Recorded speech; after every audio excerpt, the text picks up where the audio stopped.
fellow travelers. Good morning from Kolkata. শীতকাল পড়ে গেছে আর শীতকাল পড়লেই আমাদের মনে হয় কোথাও না কোথাও ঘুরে আসি। আর আমার তো জানো আমি দুদিন বাদে কোথাও না কোথাও ঘুরে যাই। এই যে ঘুরতে যাওয়া প্রত্যেকেরই মনে হয় যে শীতকাল যখন পড়ে গেছে তখন অ্যাটলিস্ট যদি দূরে কোথাও ট্রাভেল নাও করা যায়, কাছাকাছি লোকালে কোনো না কোনো জায়গায় একদিন বা দুদিন বা শুধু উইকেন্ডে শনিবার রোববার ঘুরে আসতে পারি। আর তার জন্যই আমরা আজ বেরিয়ে পড়েছি তাজপুর। তো আমরা বেরিয়ে পড়েছি খুব কাছাকাছি সমুদ্র সৈকত দেখতে। সমুদ্র সৈকত বললেই আমরা যেটা বুঝি সেটা মানে মেনলি বাঙালি যেটা বোঝে সেটা হচ্ছে দীঘা, পুরী, নতুন সংযোজন হচ্ছে মন্দারমণি। বাট প্রত্যেকটাতেই খুব বেশি ক্রাউড, কিন্তু একান্তে নিরিবিলি দুটো দিন কাটানোর জন্য বেস্ট হচ্ছে তাজপুর। আমরা বেরিয়েছি তাজপুরের জন্য।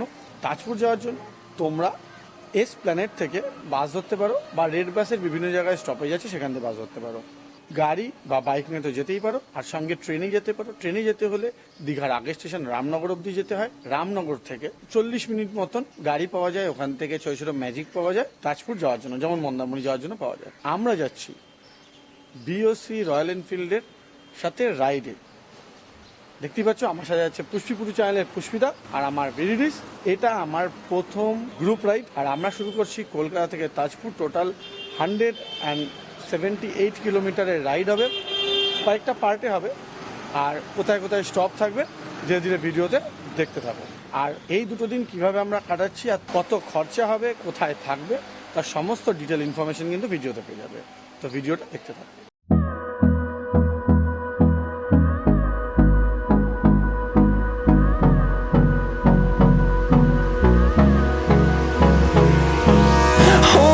Close till I get up, time is barely on our side. ভিডিওর প্রথমেই বলেছিলাম যে তোমরা তাজপুর কিভাবে পৌঁছাতে পারবে, তবে পুরো ইনফরমেশনটা সে সময় দিন। তোমরা যদি তাজপুর পৌঁছাতে হয় এসপ্ল্যানেড থেকে বাস পেতে পারো। 360 থেকে 400 টাকার মধ্যে টিকিট হয়। আর যদি অন্য কোনো ট্রান্সপোর্ট ইউজ করছো যেমন ট্রেন, তাহলে কিন্তু হাওড়া থেকে প্রত্যেক দিন সকালবেলা 6:40 তাম্রলিপ্ত এক্সপ্রেস আছে, অনায়াসে কিন্তু তাতে চড়ে আসতে পারো। তবে দীঘা অবধি পৌঁছাবে না, দীঘার আগের স্টেশন রামনগরে নেমে রামনগর থেকে ম্যাজিক এছাড়াও অন্যান্য ট্রান্সপোর্ট যেমন বাস পাওয়া যায়, সেখানে রামনগর স্টেশন থেকে কিন্তু অবশ্যই তোমরা ওইভাবে তাজপুর পৌঁছাতে পারো। যদি কেউ মন্দারমণি যেতে চাও তাহলেও কিন্তু রামনগর থেকে গাড়ি পেয়ে যাবে। রামনগর থেকে টাইমিং লাগবে অলমোস্ট 40 মিনিট থেকে 1 ঘন্টা, depend upon the situation of the road. আর এছাড়া যদি কেউ বাইক বা স্কুটি বা গাড়ি নিয়ে আসতে চাও, যেভাবে আমরা আসছি মাই রোড হয়ে সরাসরি পৌঁছে যেতে পারো দীঘা, তাজপুর বা মন্দারমণি। যদি ট্রেনে আসছো রিজার্ভেশন কস্ট 110 টাকা।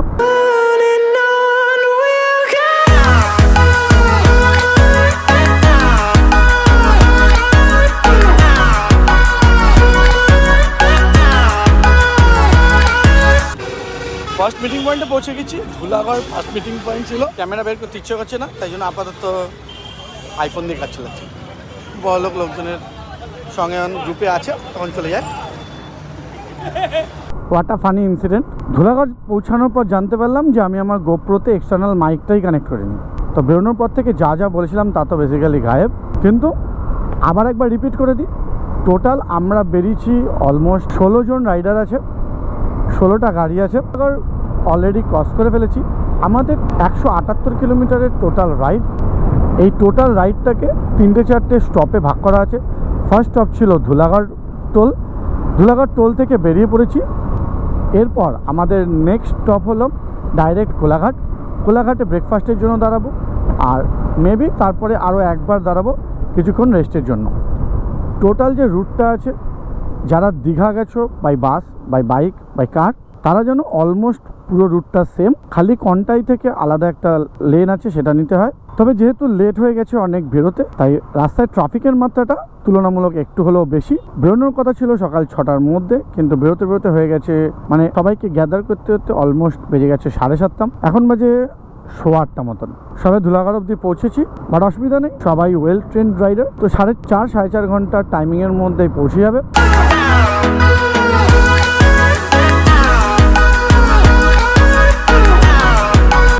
এতদিন পর্যন্ত গ্রুপ রাইডের যে সমস্ত ভিডিওগুলো দেখেছি, তাতে একটা জিনিস দেখেছি যে যারা গ্রুপে একসাথে রাইড করছে তারা মেনলি যদি পেছনে রাইডারকে একটা সার্টেন টাইম পর্যন্ত দেখতে না পায় তারা সেখানেই দাঁড়িয়ে যায়।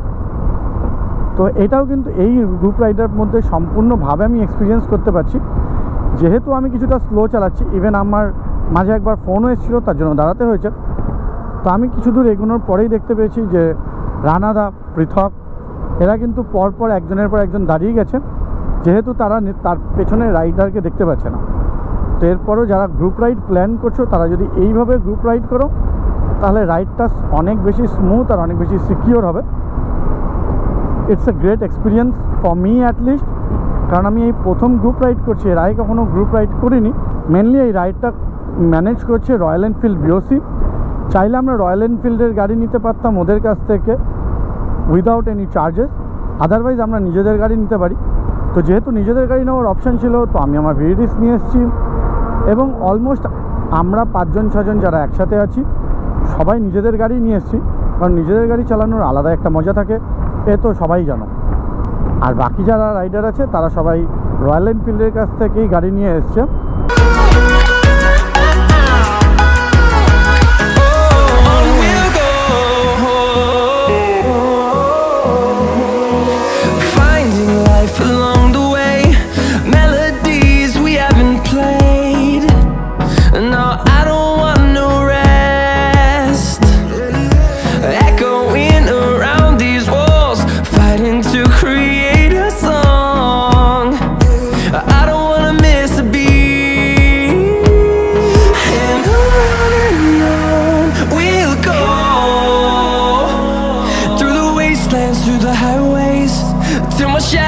Turns to sun rays and on we'll go.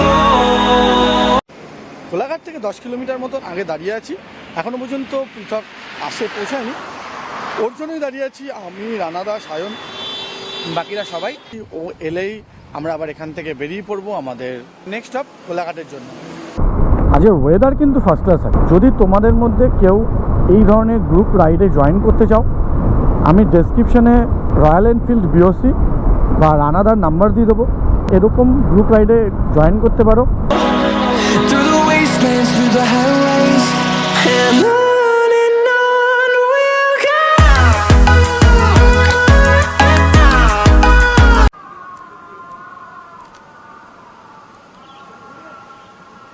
Breakfast পয়েন্টে পৌঁছে গেছি। কোলাঘাটে আর ব্রেকফাস্ট করতে দাঁড়াইনি, কোলাঘাট থেকে একটু এগিয়ে এসেছি রয়্যাল ল্যান্ডমার্ক, হোটেলের নাম রয়্যাল ল্যান্ডমার্ক, দেখতেই পাচ্ছ। তার পাশে ব্রেকফাস্ট কাউন্টার আছে। বাইক লাইন আপ করে দাঁড়িয়ে আছি, 9:36 বাজে। আমরা অনেক লেট চলছি। বেসিক্যালি আমাদের 10টার মধ্যে ওখানে পৌঁছে যাওয়ার কথা ছিল, বাট প্রবলেম নেই, যেহেতু সবাই একসাথে বেরিয়েছি তেমন কোনো তাড়াহুড়াও নেই, কারণ সবসময় রাস্তায় আসল মজা। পৌঁছে যদি একবার যাই তখন তো হোটেল। তো আপাতত ঠিক আছে, ব্রেকফাস্ট এনজয় করবো, ব্রেকফাস্ট করে এখান থেকে বেরিয়ে পড়বো। এরপরে আর খুব বিশেষ ব্রেক নেব না, যত তাড়াতাড়ি সম্ভব পৌঁছে যাবো।